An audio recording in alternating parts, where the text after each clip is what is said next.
यहाँ पर हम लेके आए हैं क्लास 12th फिजिक्स का जो अर्धवार्षिक परीक्षा का पेपर है, जो कि आपके बोर्ड 2023-24 के लिए, ठीक है। और ये आपके बोर्ड 2023 और 24 में आएगा, तो आप तैयार कर लीजिए। जो आपका इस समय अर्धवार्षिक का पेपर चल रहा है, मैंने आपका केमिस्ट्री का भी डाल दिया है और फिजिक्स, हिंदी का भी, इंग्लिश का भी। फिजिक्स एक चैप्टर, मतलब एक सीट मैंने पूरा पूरा डाल ही दिया था, तो कह सकते हैं आपको कि मैं पूरा पूरा डाल ही दिया है। एंड देन आपका कोई भी ऐसा नहीं बचेगा सब्जेक्ट जो कि डाले नहीं अर्धवार्षिक के लिए। अगर आप कहेंगे तो पूरा आपको सोल्यूशन मिल जाएगा, तो आप टेंशन मत लीजिए, ठीक है ना। आपको पूरा पूरा यहाँ पे सोल्यूशन भी मिल जाएगा, तो आपको कहीं जाने की जरूरत नहीं है। बस आपको यस के स्टडी चैनल से जुड़ना है और चैनल को सब्सक्राइब करना है और अपने दोस्तों के साथ वीडियोस को क्या कर देना है, शेयर कर देना है। तो 3 घंटे का आपको टाइम मिलेगा और 70 नंबर का क्या रहने वाला है, पूर्णांक रहने वाला है। और देख सकते हैं क्या है, ये क्लास 12th फिजिक्स का आपका है, 12th फिजिक्स का है। तो सबसे पहला यहाँ पे देखिए, जो मैं पिछला वाला सेट बताया था उसमें भी यही थे और इसमें भी कहीं ना कहीं सेम टू सेम है। तो कह सकते हैं कि जो भी आपको आपको अर्थ जो मैं यहाँ पे आपको अर्धवार्षिक पेपर बता रहा हूँ, उन सब सारों मतलब सारों पेपर में एक कॉमन रहेगा कि आपका सेम टू सेम आने वाला है। कोई भी चीज बदलेगा नहीं, ये सोच रहे कि बदलेगा, तो बिल्कुल बदलने वाला नहीं है। तो यहाँ पे वैद्युत विभव का मात्रक है। यहाँ पे सबसे पहले ये प्रश्न पूछा गया है कि वैद्युत विभव का मात्रक क्या होता है। जूल प्रति कूलाम, कूलाम प्रति जूल, या फिर जूल कूलाम, या फिर न्यूटन प्रति कूलाम।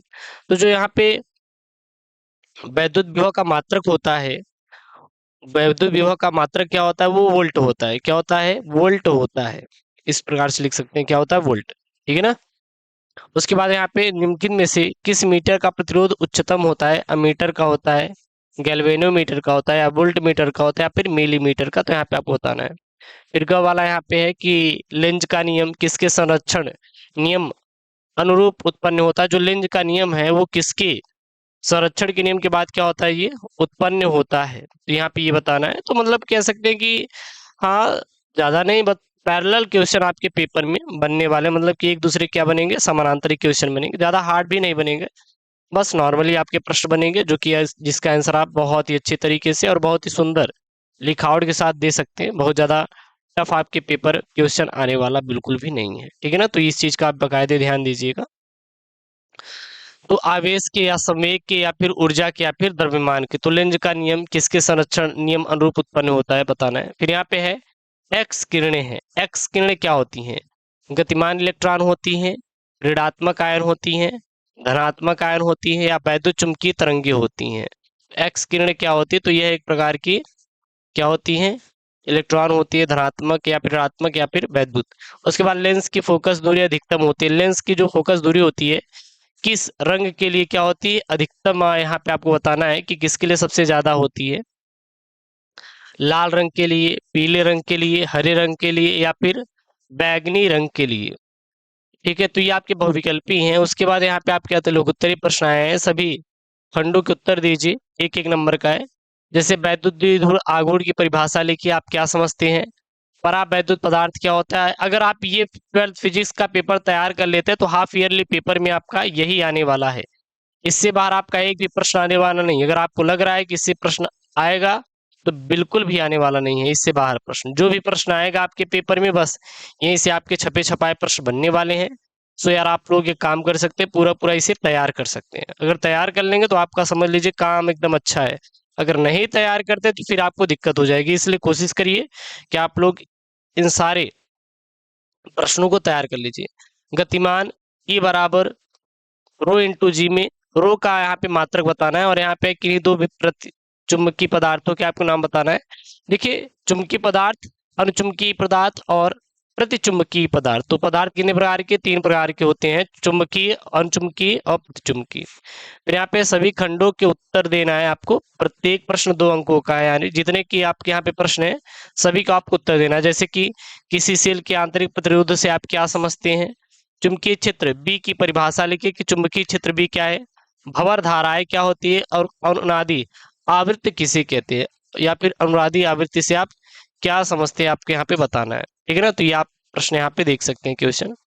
उसके बाद यहाँ पे चौथा प्रश्न देखेंगे, तो ये सब 4 4 नंबर के। जैसे कि वाटहीन धारा क्या होती है, इसका उदाहरण दीजिए कि वाटहीन धारा से क्या समझते हैं। तो ये आपका तो एक परिभाषा टाइप हो जाता है। और आपका न्यूमेरिकल भी आएगा। देखिए आपके फोकस से न्यूमेरिकल है, मतलब जो आपका प्रकाश है वहां से बना हुआ न्यूमेरिकल। न्यूमेरिकल क्या है? 24 सेंटीमीटर वक्रता त्रिज्या वाले अवतल दर्पण के सामने 3 सेंटीमीटर की दूरी पर एक मोमबत्ती रखी है, तो मोमबत्ती के प्रतिबिंब की स्थिति ज्ञात कीजिए। यानी मोमबत्ती के प्रतिबिंब की यहाँ पे स्थिति आपको बताना है। ग वाला है एक कुंडली के बद्ध चुंबकीय फ्लक्स 0.1 सेकंड में 1 वेबर हो जाता है, तो कुंडली में प्रेरित विद्युत वाहक बल की आपको गणना करना है। उसके बाद घ वाला है किसी सेल के वैद्युत वाहक बल तथा इसके सिरों के विभवांतर में अंतर आपको स्पष्ट करना है। तो ये आपके कितने 4-4 नंबर वाले प्रश्न है, देख सकते हैं, ठीक है ना। उसके बाद यहाँ पे सभी फंडों के उत्तर देना, आपको 4 नंबर का है, आपको बताना है जितने भी है। जैसे समांतर प्लेट संधारित्र की धारिता के लिए व्यंजक का निगमन कीजिए कि समांतर प्लेट संधारित्र की धारिता किसे कहते हैं, इसका आपको निगमन करने के लिए आएगा। और फिर यहाँ पे आएगा न्यूमेरिकल। सबसे अच्छा एक चीज है कि आप कोशिश करिए कि ज्यादा नहीं यार, शुरू के 3 चैप्टर याद कर लो, शुरू के 3 चैप्टर उधर प्रकाश वाला तैयार कर लीजिए बस। और साथ ही साथ आप एक परिभाषा याद करो। जब आपको परिभाषा याद हो जाए तो आप डेरिवेशन करिए। क्या करिए? डेरिवेशन कीजिए। जब आपका डेरिवेशन भी तैयार हो जाए तो आप क्या करिए? फार्मूला याद कर लीजिए। क्या याद कर लीजिए? फार्मूला, ठीक है ना। और फार्मूला के बाद जो भी आपके न्यूमेरिकल है उसे आप लोग सॉल्व कर लीजिए। न्यूमेरिकल जितने भी आप सॉल्व कर लीजिए, आपका फिजिक्स में अच्छा नंबर स्कोर होगा। वो चाहे बोर्ड एग्जाम हो या फिर प्री बोर्ड हो या फिर आपका अर्धवार्षिक परीक्षा हो, सारे एग्जाम में आपका अच्छा नंबर स्कोर होता है। सबसे अच्छा यही टेक्निक होता है कि परिभाषा, डेरिवेशन, फार्मूला, ये 3 चीज अगर आपको याद रहेगा तो न्यूमेरिकल आसानी से लग जाएंगे। जैसे यहाँ पे 5 × 10⁻⁸ कूलाम बिंदु आवेश से कितनी दूरी पर वैद्युत क्षेत्र की तीव्रता 450 वोल्ट प्रति मीटर होगी। उसके बाद घ वाला है फैराडे के वैद्युत चुंबकीय प्रेरण संबंधित नियम को आपको बताना है। और घ वाला यहाँ पे परमाणुवीय मॉडल के आधार पर अनुचुंबकीय तथा लौह चुंबकीय की उत्पत्ति को आपको समझाना रहेगा। उसके बाद यहाँ पे छठा प्रश्न है। छठा में आपको 4 यहाँ पे दिए गए, क, ख, ग और घ। इसमें से आपको केवल 3 ही करना है, मतलब सारे आपको नहीं करना है, केवल आपको 3 प्रश्न करने की जरूरत है। पहला यहाँ पे है वैद्युत द्विध्रुव की अच्छी स्थिति में अत्यधिक दूरी पर स्थित बिंदु पर वैद्युत क्षेत्र की तीव्रता का व्यंजक प्राप्त कीजिए। एक ये बताना, ये आपका डेरिवेशन है। क्या है? आपका डेरिवेशन है, ठीक है ना, डेरिवेशन है। मुक्त इलेक्ट्रॉनों के अनुगमन वेग से आप क्या समझते हैं? इलेक्ट्रॉन के अनुगमन वेग के सिद्धांत द्वारा ओम के नियम की व्याख्या कीजिए। और फिर यहाँ पे वृत्ताकार धारावाही लूप के केंद्र के लिए चुंबकीय क्षेत्र की सूत्र का निगमन कीजिए। और स्थिर वैद्युत क्षेत्र में गॉस के नियम का आपको क्या करना है? यहाँ पे उल्लेख करना है। क्या करना है? यहाँ पे उल्लेख करना है। तो यहाँ पे आप देख सकते हैं, और इसे आपको क्या करना है? सिद्ध भी करना है।